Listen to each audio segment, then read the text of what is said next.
several years, the people of Afghanistan have suffered under one of the most brutal regimes in modern history. A regime allied with terrorists and a regime at war with women. Thanks to our military, our allies, and the brave fighters of Afghanistan, the Taliban regime is coming to an end.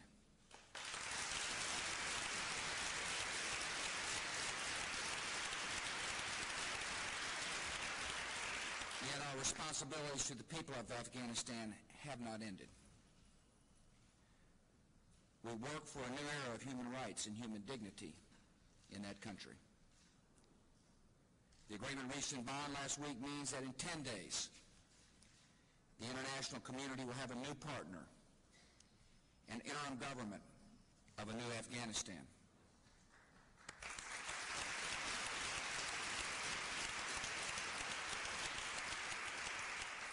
We join those in the interim government who seek education and better health for every Afghan woman and child. And today, with the Afghan Women and Children Relief Act, we take an important step toward that goal. I want to thank Laura for her introduction, and I want to thank her for her steadiness during this crisis.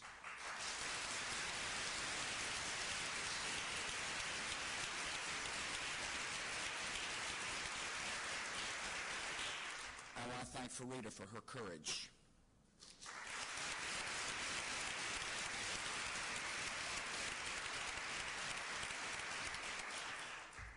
I want to thank the members of the House and the Senate who sponsored this piece of legislation, and all the members of Congress who are here today.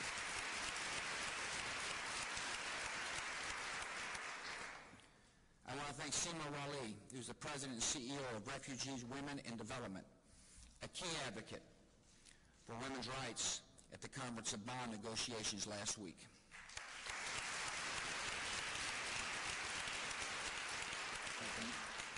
Members of my cabinet who are here, Secretary Veneman and Administrator Whitman, thank you all for being here. I want to thank the ambassadors who are here representing the diplomatic corps.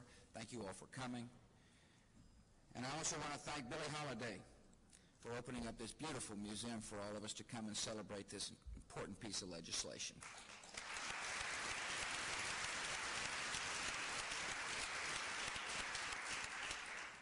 America is beginning to realize that the dreams of the terrorists and the Taliban were a waking nightmare for Afghan women and their children.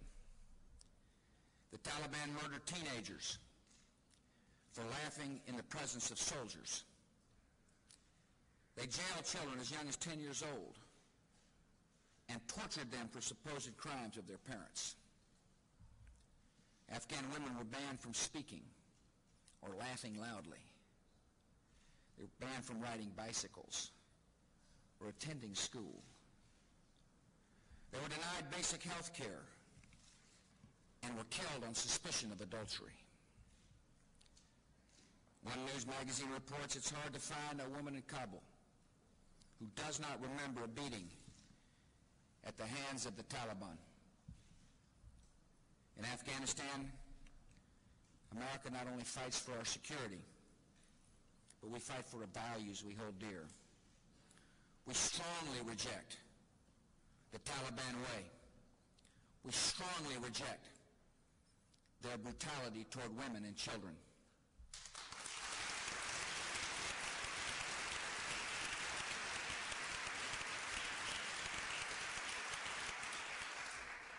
They not only violate basic human rights, they're barbaric in their indefensible meting of justice.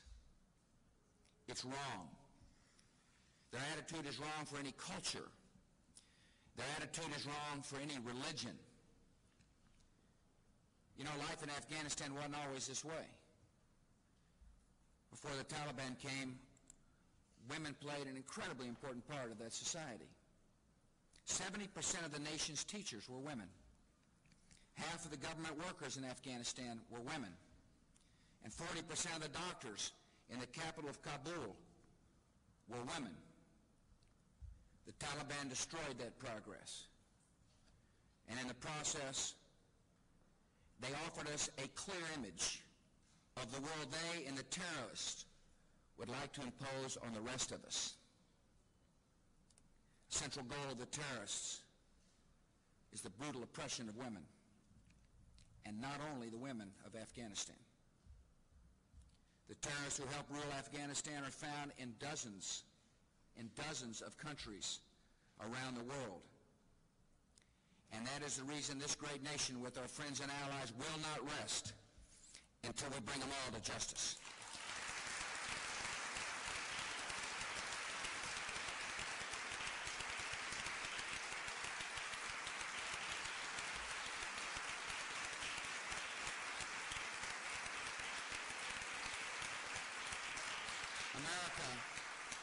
America is so proud of our military and our allies because, like the rest of us here, we've seen the pictures of joy when we liberated city after city in Afghanistan. And none of us will ever forget the laughter and the music and the cheering and the clapping at a stadium that was once used for public execution. Children now fly kites and they play games. Women now come out of their homes from house arrest, able to walk the streets without chaperones. It feels like we've all been released from prison, said one young person in Kabul, that the whole of Afghanistan has been released from prison. This is an important achievement. Yet a liberated Afghanistan must now be rebuilt so that it will never again practice terror at home or abroad.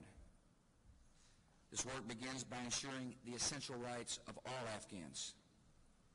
This week is Human Rights Week, when we celebrate the adoption of the Universal Declaration of Human Rights more than a century ago, half-century ago. The preamble to that document declares that the people of the world reaffirm their faith in fundamental human rights, in the dignity and worth of the human person, and in equal rights of men and women. This is a great goal, and that's why I'm so pleased that Afghanistan's new government will respect the rights of all people, women and men. A society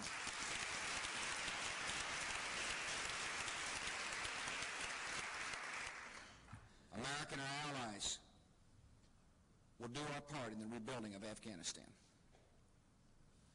We learned our lessons from the past. We will not leave until the mission is complete.